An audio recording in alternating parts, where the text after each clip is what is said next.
Welcome back to another episode of Light Beer, Dark Money. I'm Sean Nolan. I am Chris Clements, your humble servant. So, I was lucky enough to be over at USC on Monday. Fight on. Fight on. Yeah. Again, I didn't stop and get any swag for you. I apologize. That is just not fair. I don't know why I forget to do that.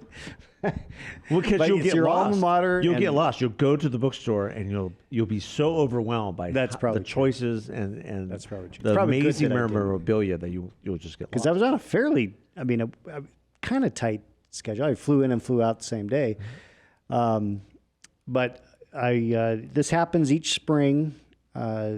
I guest lecture for a communications class. That's great. And in this case, I think there's an element of political communications. They learn how to do campaign stuff. And as is the case every time I've been at USC, the students are amazing. Well, that's very great. bright. I have a lot of. Are they more left-leaning or yeah, they're more left-leaning. But it does give me a lot of hope. Every time I've been there, I've come away with hope, because even though we may not agree philosophically or politically, they're very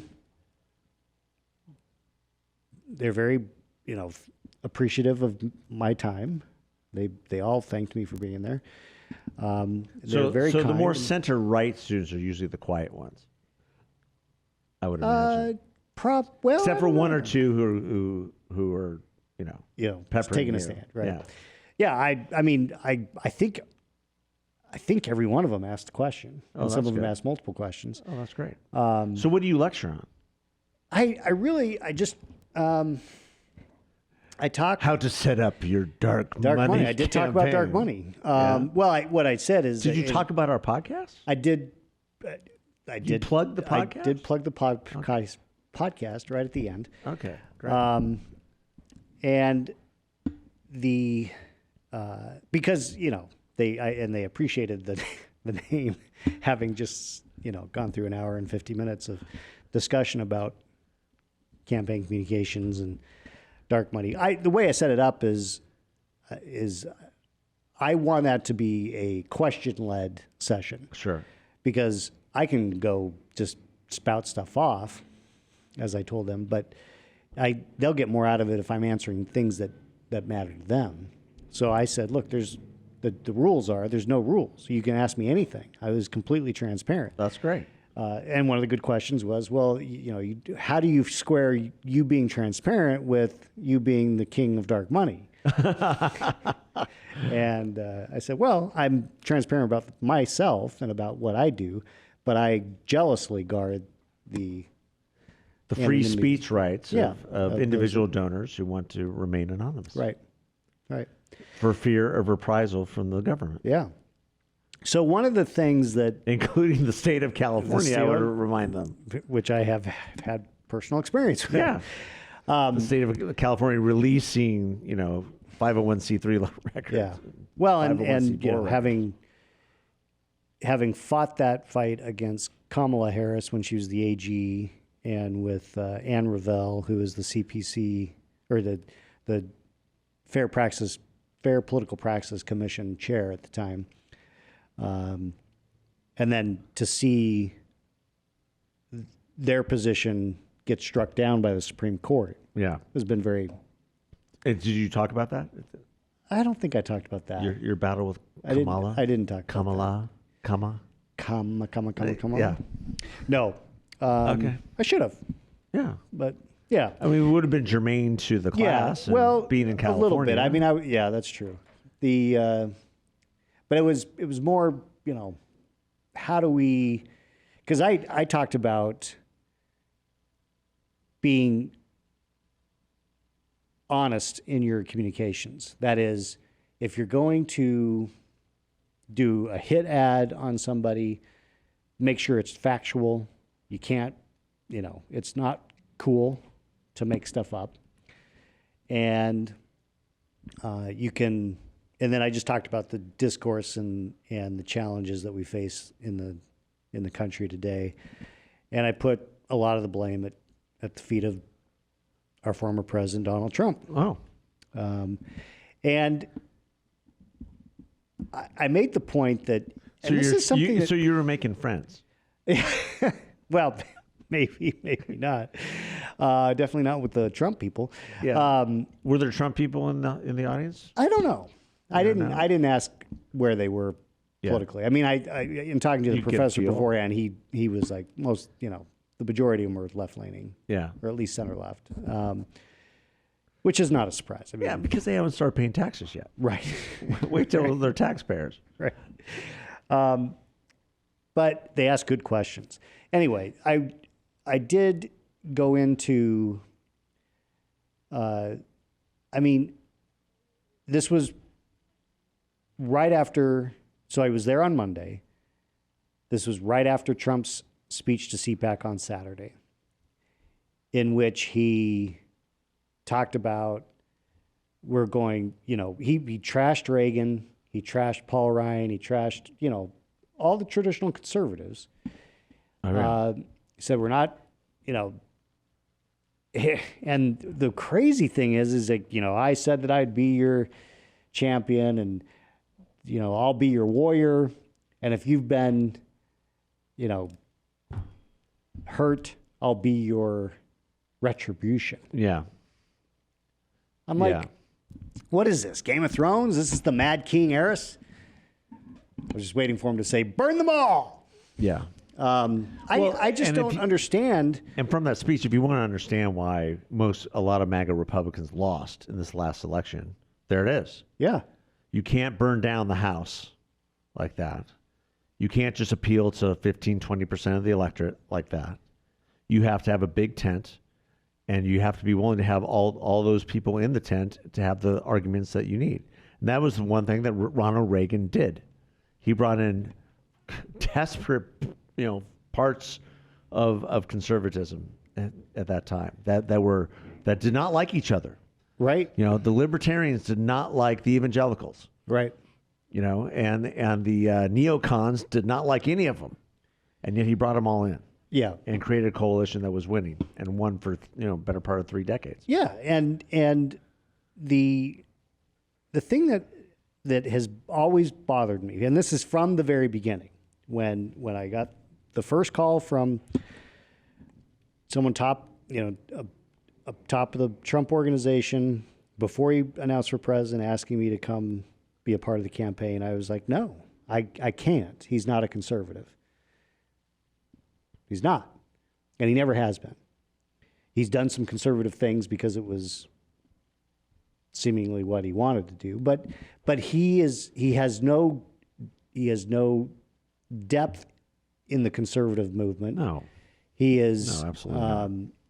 He is not, never has been a true conservative. And as evidenced by the fact that he would, trash Reagan, trash Paul Ryan for wanting to have some fiscal responsibility. The thing that the Republican Party, and this is what we have to face as Republicans. I consider myself a conservative first, then a Republican, because the party has generally been the place that fits those values, particularly with Reagan. But the Trump version of the Republican Party is not conservative. And it's not really the Republican Party. He may have... The party of Trump is not the Republican Party. He may think that he's taken over the Republican Party, but he only speaks to a minority. And some of them are registered Republicans, but they're not true Republicans. Well, and if they show up to elections at all, remains to be seen. Yeah. Well, you make a great point. I think that you're seeing more of a groundswell amongst the conservative movement. I had a lunch yesterday with somebody I won't name, but somebody who's part of a very prominent conservative group, and they're saying the same things: is hey, listen, there's a lot of things that we agreed with Trump on, with a lot of things that we helped in the last administration on, but this divide and conquer strategy and demonization versus demonization strategy of anybody who does not agree with your form of republicanism is not going to win elections. No. And we've had several guests on this show that have said, the basic truism of winning elections, that, politics is math, and you have to be able to count. And part of counting, especially in the general election, are bringing those people that you might disagree with on 20% of their viewpoint. Exactly. And finding that 80% that you can agree with so that you will win. Politics is a function of addition, not subtraction. Exactly. And, what I find fascinating is, Kari Lake went to CPAC, spoke, and then there was a big article about the vice presidential, that Trump wants to pick a woman to be his vice president. I told you. I saw that. I was like, there it is. There was a meeting, so she's immediately been, and I think she won the straw poll as far as who do you want as the vice president. Sure. But there was immediate pushback from the Trump team who's like, anybody who, thinks that they know what Trump's thinking is just trying to curry favor. And that goes back to your point about he does not want to be overshadowed. He does not want to be especially overshadowed. by Kari Lake. And so she won't be the vice presidential pick if he ever gets the nomination. Although some people have said that maybe he announces who he was going to have as vice presidential pick before he secures the nomination as a part of the campaign. Well, yeah, and if he were to announce a Kari Lake, that would be a smart thing for him to do. He's not going to do that. I mean, just in terms of the groundswell that would create, maybe, and she would be able to add a lot to that campaign from that perspective. But he doesn't want to be overshadowed, and it remains to be seen whether he's actually serious about the campaign as it is. Yeah, I don't think you're going to have a lot of. We talked about this in the last podcast. You're going to have a lot of people jumping in here in the next several weeks, and who are going to take their shots at Donald Trump without taking shots at Donald Trump. And there might be some that take direct shots, but not a lot. And they intellectually and from a credibility standpoint are much more credible than him. Yeah. So it's going to be an interesting summer for sure. Well, it will. Yeah. I mean, our first debate is in August. Yeah. So this is coming up. DeSantis is supposed to announce in June after the session with the Florida legislature ends, and I think he's going to be formidable. I think he still has, and there'll be some issues surrounding him as well. But all the reports are they're trying to dig up dirt on DeSantis' wife. And kids, well, of course. and all this stuff. Look, this is a contact sport. Yeah, I mean, it's going to happen.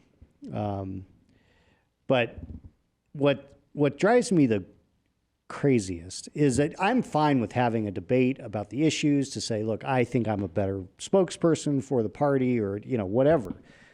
But Reagan's 11th commandment of don't speak ill of fellow Republicans. Trump just trashed that completely. Now, I'm not saying we can't have competitive primaries. Yeah. But and forthright and a spirited debate. Yeah, but there are things, the way, and respectful debate. Yeah, I mean, respect is something he doesn't understand. No, of course not. To him, he is a bully. To him, it's more than a contact sport. It's scorched earth. Yeah, and that's going to appeal to that 15 to 20%. I mean, it will continue just to appeal to. But and that's not a winning coalition. It's not, and it also, and this is what gives me a little bit of hope, and this is what I said to the USC class. Keep in mind that the reason he got the nomination because he won early. Just some of these states by 30% of the vote with winner take all delegates. So it wasn't like he had this great mantra. Yeah. I mean, this was a contested right up to the convention. Cruz was still in it going into the convention. Okay, so it wasn't a layup. Yeah, and then there was no. Obviously, he was the incumbent president in 2020, so no one ran against him in the primary, and then he lost.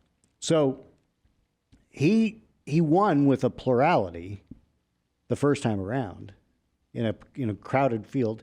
And so we'll see whether he has grown or shrunk that voter base. Oh, my guess is within the it's party? probably shrunk. I would imagine it's shrunk or stagnated at least. Yeah, because he's exposed himself. I mean, Well, the problem with him going after somebody like DeSantis is even his base doesn't see DeSantis that way. If you even the people, I mean, there are people within that base who are, forever Trumpers. They're not going to talk about anybody else. But there are people within that base who look at somebody like DeSantis, who has stood up to the woke left, who's accomplished a tremendous amount in the state of Florida as a beacon of this is how we can win. So when Trump goes after DeSantis in the way that he does, you got to think there's people even within that base who are getting turned off. I would think so. I would think so. I read an article about that the other day, and I thought that was a really, really good point. It is. Well, the other That's thing. the danger of going after DeSantis. Yeah, the other thing that's Who interesting. polled, I guess, in the straw poll like 24%. Yeah. And he hasn't even announced. Well, in a straw poll at an organization which is basically TPAC. It was Trump PAC. It wasn't CPAC. It was TPAC. It was the Trump show. Yeah. And it was all the Trump hangers-oners. That almost nobody else of import showed up. I mean, No, they all went Nikki to Haley the... did a quick swing by, and your buddy Alex or Al, Who? the guy that is the other announced candidate for president, who is Vivek Ramaswamy? Vivek. Yeah, Vivek. Yeah. Your guy. My guy. I don't even know the guy. Because you know his name. I Vivek know. Ramaswamy. That's right. I got a text message from him. You did? Yeah, I did. I keep getting text messages from Nikki Haley. But Oh, Nikki's like once a day. Yeah. Yeah. It's already beginning. Yeah. Well, and I It's get the text messages from Trump's team, and I don't get anything from Trump's team, thankfully. Then you'll be getting it from Mike Pence's team and Pompeo's team and everybody's team. well, will and be it's just filing on board. Yeah. Oh, speaking of filings, this is going to be another interesting thing. So No Labels has qualified a party status in Arizona. They turned in enough signatures to be Really? have ballot access. So the question will become, if they run somebody for president, that, the third way, the leftist group is really freaking out, saying this is going to put Donald Trump back in the White House. If No Labels ends up on the ballot in a handful of these states, they can take enough away from Biden to give Trump, if he's the nominee, give Trump the presidency. And then the other question is, what does this do to the Senate race? My guess is that No Labels would want Sinema to be on their line. Yeah. As the independent. Yeah. Well, that's an interesting development. I had not read that. Yeah. It will be, they're a serious organization that has a pretty decent budget. They've announced a fundraising goal of $70 million, which could have For some No real impact. Labels, really? Yeah. Yep. So stand by. Is that just, is that Bill Kristol and all his merry men? I don't know if Crystal's involved, but it is definitely the, whole it's that Never middle. Trumper, There's some never Steve Schmidt. Trumper. I don't know if the link. All these disaffected McCain folks from back in the day. It's well. I actually was looking it up. Where was it? I was actually looking at the state, like the people who are heading it up in Arizona. I don't know who they are. It's not names that I know.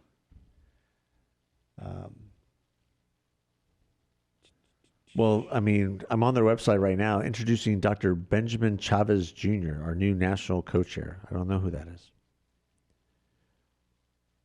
Yeah, I don't either. We care about this country more than the demands of any political party. So these people are going to be behind things like, open primaries and ranked choice voting. I'm sure that it's all aligned in the same direction, which it would not be good for Arizona one way or the other. Yeah, agreed with that. Yeah, I don't know. It says meet the team, and it's like a video. So. Oh yeah, and these are part of the Problem Solvers Caucus, and which are basically just a collection of squishes. Yeah. In the United States Congress. No, these are no definitely the kind of the middle of the road people. Ebb and flow. Yeah. Whichever way the wind blows, that's the way we're going to go. But some people who are passionate about it, I know some that have, don't like the parties and don't like party politics and don't like where the parties have gone. And that's, it is what it is. Yeah. So it could have some impact, for sure, in the next election. Well, how did you leave it with the class? Oh. I'm just curious. What was the most surprising question, other than the Trump stuff? I'm sure they ate that up, your perspective. Because I would bet that they would have thought that you would have a different perspective. Yeah, they probably did. Well, what I pointed out was that because I am a traditional conservative, these are young. A lot of these kids weren't even born on 9/11. Yeah. So somebody asked me what was they probably believed that the January 6th riot was worse than 9/11 because that's what the media has told them. Well, I mean, that's if you weren't at 9/11. I mean, and I don't know why it is that when I get asked about when there's something that has to do with 9/11, for whatever reason I get emotional because I did this last time. Somebody asked me because there was a student that was from New York, and somehow asked about 9/11, and I got emotional about it. This time, somebody asked, what's been the biggest crisis our nation has faced in your career? Oh, great question. And I was like, well, 9/11. Yeah. Without question, in my mind. And then in talking about that, what made me emotional about it was because I remember how unified the country was. Yeah. And it was unified like Reagan had us unified against the Soviets. I remember when the hockey team beat the Soviets in 1980. Oh, yeah. And it was just like the precursor of Reagan's election. Do you believe in miracles? Oh, my gosh. It was amazing. But 9/11, having the two instances that stick out the most for me from the standpoint of unity were when Bush is standing on the rubble and they say, we can't hear you. And he's like, well, I can hear you. Yeah. And the whole world is going to hear you. Yeah. And then. Totally impromptu. Yeah. And then when he went and did throughout the first pitch of the World Series. Yeah. Just an amazing act of courage. Yeah. So I talked about, wanting to see that unity again. But I pointed out that in 1984, it's like, none of them knew this, I don't think. They looked shocked when I said Reagan ran on a platform of amnesty for illegal immigrants against Walter Mondale, who was the pro-union candidate. And they're like, what? Yeah, he wanted to give amnesty to illegal immigrants because he was the president we're the shining city on a hill. I mean, that is what the conservative philosophy is that we've got a great nation that we want people to come to and participate in and make their lives better so that the world can be better. And that's not Trump. And that's what we have to get back to if we want to have a country that is about freedom. Is freedom for everyone. It's not just freedom for people who are here. It's freedom for everyone. And if want to risk their lives to get here, we want them here. We want them here. And that's something we just have to push back on when someone like Trump says, keep them out. Because, I mean, yes, we should, be tough on those that are trying to do ill, the drug trafficking and human trafficking. But it's a lot easier to do that if we're not trying to exclude everybody, right? Yeah, but we got to be able to control our borders, and not have the drug trafficking and the human trafficking. No, I agree with that. We've got to put a stop to that first to be able to pivot to the next question, which is being that shining city on a hill. Yeah. And I agree with that. We need to be that shining city on a hill. And what's interesting about what you said about Ronald Reagan being the amnesty president, he regretted that decision later. Yeah. On that amnesty bill, because he got bamboozled by the Democrats. Right, because they didn't do their part. They didn't do their part. So there's, I get that. Yeah, because there was supposed to be, if you give amnesty and then you fix the issue, and that didn't happen, which is why. If the we're digressing, but if the Democrats could agree that we need border security, if the Republicans can agree that we need to have a path to citizenship for the people who are here, and they can work together on those two things, which are not mutually exclusive. Right.